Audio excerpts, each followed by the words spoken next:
I just left the United Kingdom for Portugal, and I think that was a really good decision. And the main reason I think that is because I don't know Portuguese, so whenever I see the news, I just nod along and pretend I know what they're talking about. They could be saying, hey, that London Storm is a terrible person, and we need to deport them in particular. And I would be like, oh, cool, my name got mentioned. That's really amazing. But in the UK, I had the considerable disadvantage of actually knowing the language, which means I was privy to all kinds of really fun debates and discussions, and we're going to talk about that now. Right as I was leaving the United Kingdom, there was a deluge of news about trans people, which is pretty common in the UK these days. They're kind of obsessed with the subject, sort of like everybody else in the Anglosphere, but man, are they neurotic about it. Like, sure, the US is also obsessed with the subject to the point where the President of the United States is constantly saying, the Democrats want transgender for everybody, and nobody knows what that means, but it sounds good, I guess. If you're a Republican, you're like, yeah, the Democrats do want transgender for everybody, so it makes no sense. But over here in the UK, or over there in the UK, I'm not there anymore, I keep forgetting, it's a little bit different. The character is more measured, more reasonable, more responsible sounding. It's all hushed tones. Nobody is being overdramatic about it. Except Graham Linehan, who broke a trans girl's phone. Graham Linehan, for context, used to be a successful writer for TV shows. Now he spends all his time arguing with trans people on Twitter, which is a fantastic use of your time. But luckily, he has plenty of time because he's so obsessed with the subject that his wife divorced him over it. Apparently, Mr. Linehan had been arguing with one trans girl in particular, and this transitioned to a real-life thing where he insulted her and, damaged her phone.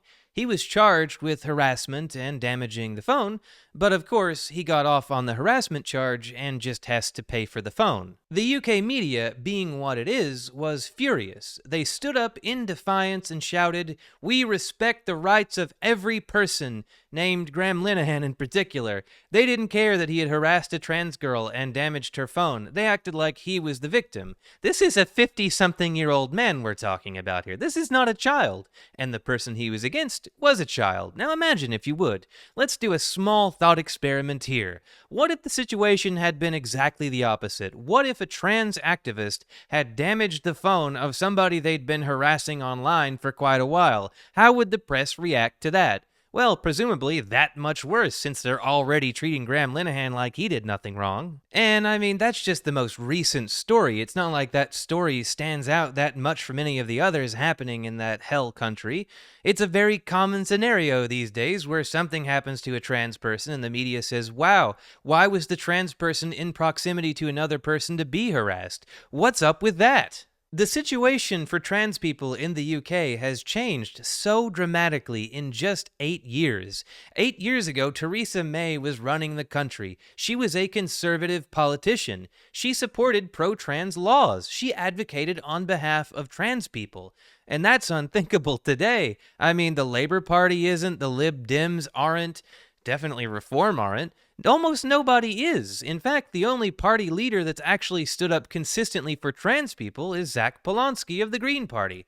Unless you count Jeremy Corbyn, but he's been through so many parties, it's hard to declare him the leader of almost anything. And I have to give credit where credit is due, because all of this, every last bit of it, comes down to one person and her moves on this subject.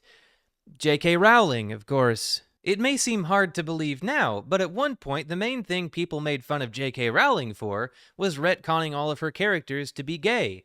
It's amazing how quickly things change. Much like her fellow washed-up writer Graham Linehan, J.K. Rowling has spent boatloads of time advocating on behalf of the anti-trans cause.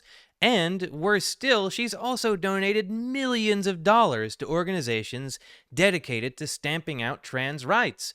Many of these organizations are also conservative on issues like abortion and gay rights, but they assure us, don't worry, we're not coming for those. That would be unthinkable. Earlier this year, one of the groups that J.K. Rowling supports made their way to the United Kingdom's Supreme Court. They were there to argue that trans people bad, and of course the court was like, yes, trans people bad. And that's a reduction, sure. I'm being a little bit funny. I'm being a little bit of a goof, you see. But that's essentially what happened, and it is going to have reverberating impacts across the whole of UK society. In the ruling, the Supreme Court directly addressed how to deal with bathrooms. A transgender man cannot go into the men's room because he is biologically female. But if he goes into the women's room and women are uncomfortable because of his appearance, either by medical procedure or just because he looks naturally masculine, he may be removed from that bathroom as well.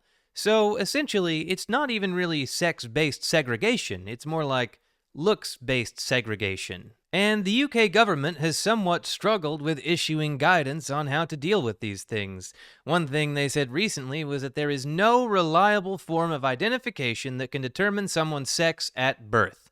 So, what are the implications of such a policy? It seems like the only way to enforce it would be to just make sure trans people don't exist at all. Don't offer any forms of ID that actually match to appearance. In fact, don't let trans people have an appearance that differs from sex at birth. That's the only way to deal with this issue, and eventually, someone's probably going to try to make a move on that. They're going to try to return to tradition, as it were. I follow a lot of anti-trans groups on Facebook, and I'm in tune with all the arguments on Twitter because I hate myself and want to suffer. But thankfully, that means you don't have to go look. Instead, you can just listen to a funny little anecdote where a bunch of lesbians that hate trans people are now concerned that this ruling and its implications are going to impact them. Some of them have already been harassed in bathrooms. Some of them have already been confused for men and told they don't belong in the bathrooms. And there's nothing they can do to stop it because, as the UK government says, there is no form of identification that can prove sex at birth. If only there had been some small group of people warning, hey, it looks like this is going to be bad for everybody, not just us, but other people who don't like us. If only there had been some small group going, they're going to come for you too. If only there had been some small group of people that were completely correct about all of this, that they could have listened to, so that this would not have happened. Let's walk through a little scenario together. Imagine you are a passing trans woman. For all I know, you may be, but let's imagine that. Let's imagine you've had some surgeries, and you look great, and you're always seen as a woman. And I love that for you. That's really awesome. Live your dreams, queen. Let's imagine that you have to use a locker room. Which one are you going to use? Well, according to law, you have to use the men's room. So imagine you go to the men's locker room and undress because they're communal spaces. Of course people undress. They're going to see what appears to be a woman in the men's locker room. How are they going to respond to that situation? That definitely puts a person at great risk of harm, don't you think? But more to the point, I don't think people are going to be more comfortable with that outcome. Or let's imagine a trans man goes into the women's locker room. I don't know if women's locker rooms are communal because I've never been in one, but I imagine they are, or else what would the big problem be with that? So a trans man goes into a women's locker room and he's there, and they're not going to be happy with that. He can be taken out just because he looks different. It doesn't matter that he is, according to these people, biologically female, that he should be in this space. No, none of that matters at all because he looks different and they don't like that.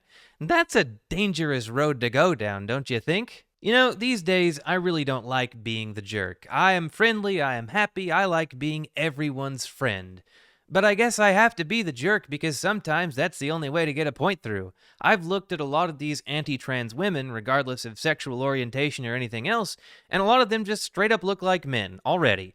So what's this situation going to lead to for them? How do they benefit here? They're going to be asked their papers too, and of course, those papers can't actually prove anything because, as the UK government itself says, no form of ID is reliable for birth sex. Look, man, I am not the smartest person alive. I'll be the first person to admit that. I get a lot of things wrong all the time. But I think if I were setting a trap for myself to walk into like they did, I probably would have noticed and been like, hey guys, I think we're setting a trap for ourselves to walk in. But nobody's done that. Nobody's realized, oh, look, a trap that we set for ourselves. A big bear trap just right in front of us. Maybe we should stop walking before one of us, or more than one of us, gets hit by it. Those things really hurt. I mean, let's be honest here. A lot of this has nothing to do with preserving sex based spaces. A lot of this has nothing to do with any of these justifications.